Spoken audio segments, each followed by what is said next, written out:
Será que tudo que o narcisista religioso faz é para a glória de Deus? Sim ou não? Se vocês quiserem saber sobre o tema de hoje, que fala sobre as características do narcisista religioso, espere o sinal da vinheta.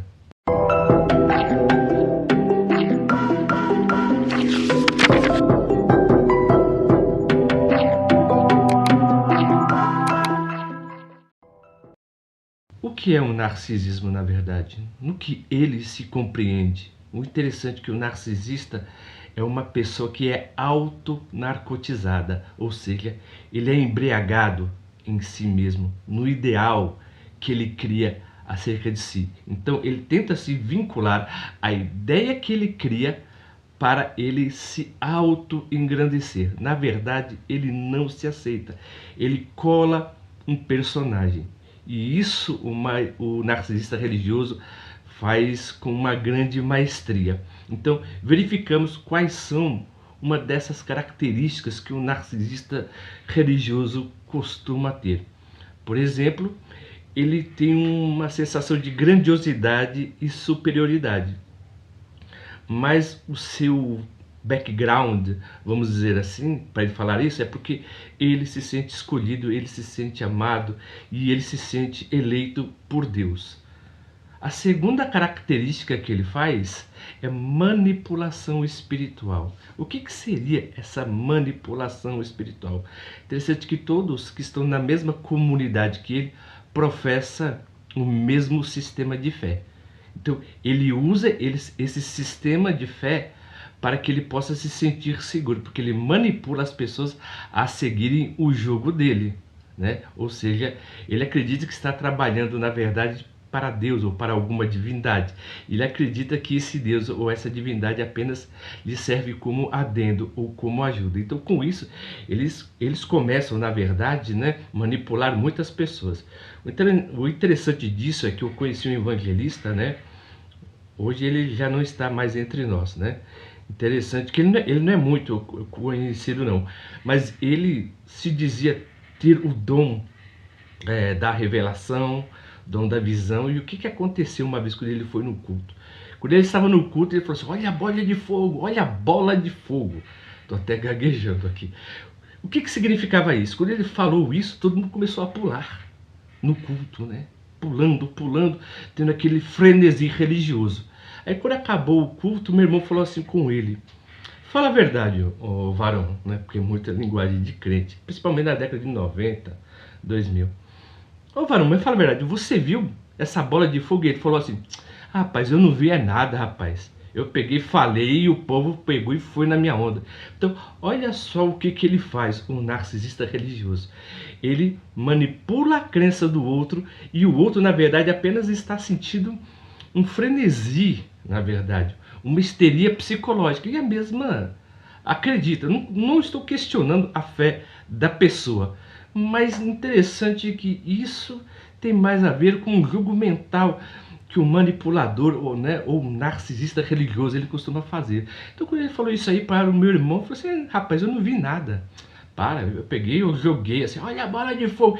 E as pessoas pularam que nem pipoca, né? Mas o interessante é que ele fazia para que isso? Para que as pessoas o pudessem admirar ainda mais.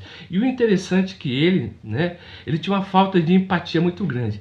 É aquela pessoa que quando está no altar gosta de ser venerado, mas quando termina o culto, vamos dizer assim, ele andava apenas com um seleto grupo de pessoas.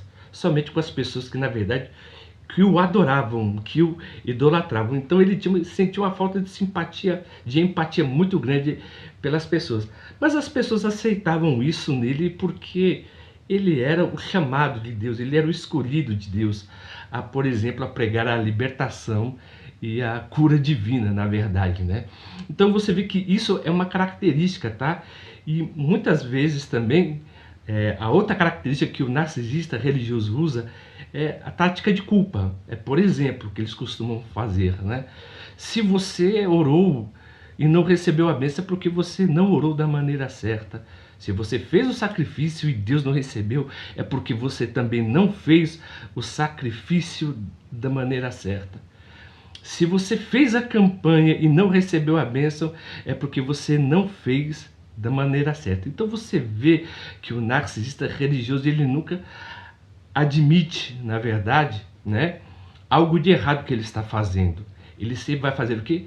Postergar no outro, porque o outro não recebeu a pretensa bênção.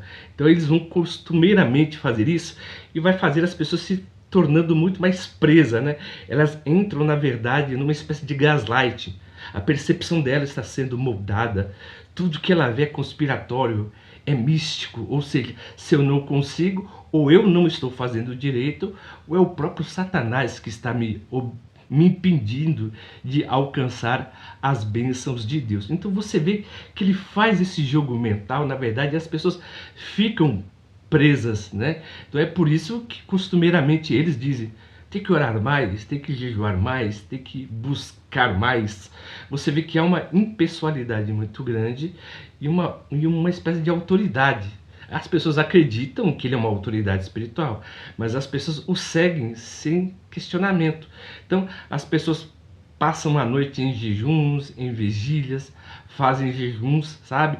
Então, com isso, quanto mais coisas acontecem, coisas que são relativas à própria vida, as pessoas vão acreditar que a bênção de Deus é impedida por quê? Pelo mundo espiritual, pelas pessoas invejosas, ou então porque eu não estou orando e buscando a Deus da maneira certa.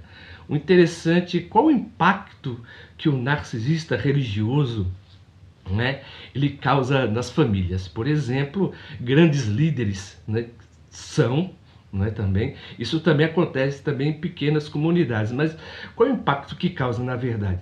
Causa impacto na família, na igreja, né, no próprio seio religioso e na sociedade. E o porquê? Na família.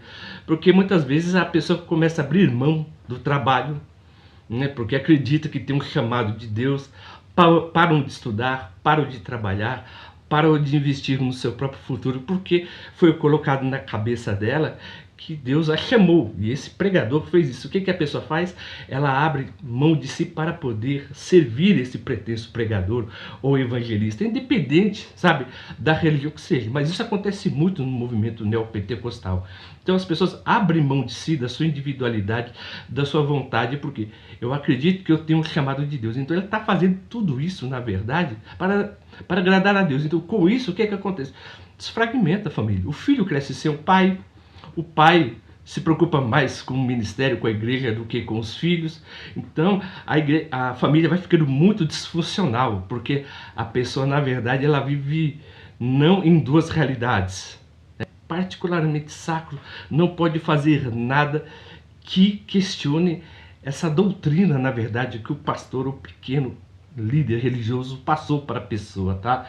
Então, isso causa um desfragmento muito grande. E na sociedade também, onde é que essa igreja está inserida, entendeu? Por quê? Porque todo mundo começa a ficar nesse universo de conspiração, né? Ou seja, um membro vai poder condenar outro membro, sabe aquela fofoca? Aquela pregação que tem muito no seio religioso, você é a bênção e o outro é maldição, sabe assim, o outro é o lobo e você é a ovelha. Interessante que dentro de uma comunidade todo mundo é ovelha, você não vê nenhuma espécie de lobo. Mas como você pode identificar, na verdade, esse líder, né, religioso, esse líder narcisista que é religioso? Eles têm algumas características que são bem peculiares, viu? Você tem que prestar atenção nos seus comportamentos e nas suas atitudes. Tudo aquilo que ele promete, ele não cumpre. E tudo aquilo que ele faz está fora daquilo que ele prometeu. Porque que você vai falar o quê? Não, mas Deus me mostrou a revelação nova, Deus me mostrou algo novo, sabe? Deus me mostrou que eu não devo fazer A, mas sim algo B. Então, muitas vezes essas pessoas que têm revelações constantemente, é sempre uma que contradiz a outra. Mas na verdade o que ele está fazendo, né? Aquilo que se compreende ao seu próprio narcisista, ao seu próprio narcisismo, na verdade. Porque todo narcisista, na verdade, ele é o seu próprio Deus. Ele não acredita em Deus. Porque se ele acreditasse em Deus, ele não faria isso, o que ele faz.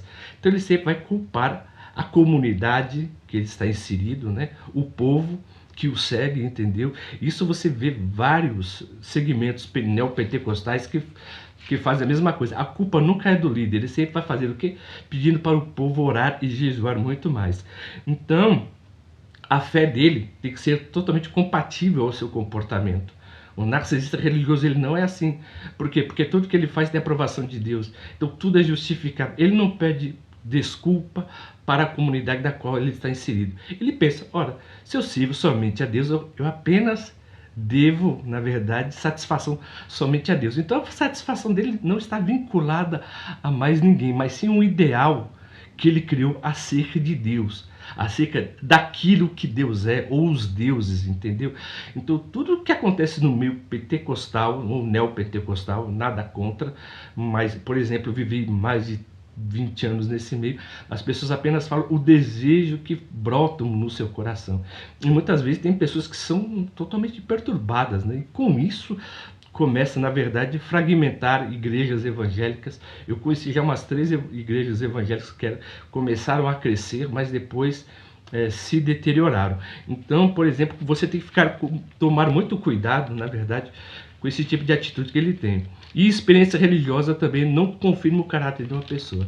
Porque muitas vezes as pessoas dizem, né, os pregadores, eu sou homem de Deus, eu falo, acontece, eu prego, Deus faz isso. Mas isso não é aval de nada, entendeu? Então você vê que tem muitos charlatões em várias igrejas, em vários ministérios, em várias religiões que usam, por exemplo, a cura como, vamos dizer assim, um portal de confiança, né? Uma pregação fervorosa ou uma eloquência. Então, essa é a maneira, por exemplo, de você poder identificar, tá bom? Um narcisista religioso. Olhar os seus comportamentos, as suas atitudes, ver, por exemplo, se a sua atitude, a atitude dele, na verdade, é compatível com a crença e também se ele justificar tudo aquilo que ele faz. Então, sempre bom, na verdade, você estabelecer limites, buscar uma ajuda profissional. Tem pastores, tem teólogos também que são psicanalistas, tá? Então, e você também tem que confiar nos seus instintos. Siga o seu coração, não que algum líder que se diz portador de alguma verdade absoluta, né, diz, não siga esse tipo de pessoa, porque a maioria das vezes, né, a destruição é na certa. Não digo destruição no modo totalmente, sabe, assim, distópico, não. É que eles costumam mesmo desfragmentar e acabar mentalmente com a vida das pessoas.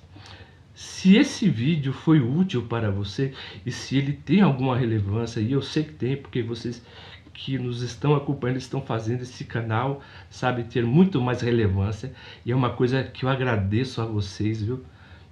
Particularmente mesmo pelo carinho, vocês que estão assistindo, estão se inscrevendo, e não tenho como agradecer, viu, o carinho de vocês. E também, por gentileza, entre no nosso canal, né, aperta o botão das notificações, se inscrevam e dê um joinha, e eu conto com o apoio de vocês para que nós podemos estender, né, esse assunto ainda mais. E como sempre eu agradeço o carinho e a atenção de todos, e até o próximo vídeo.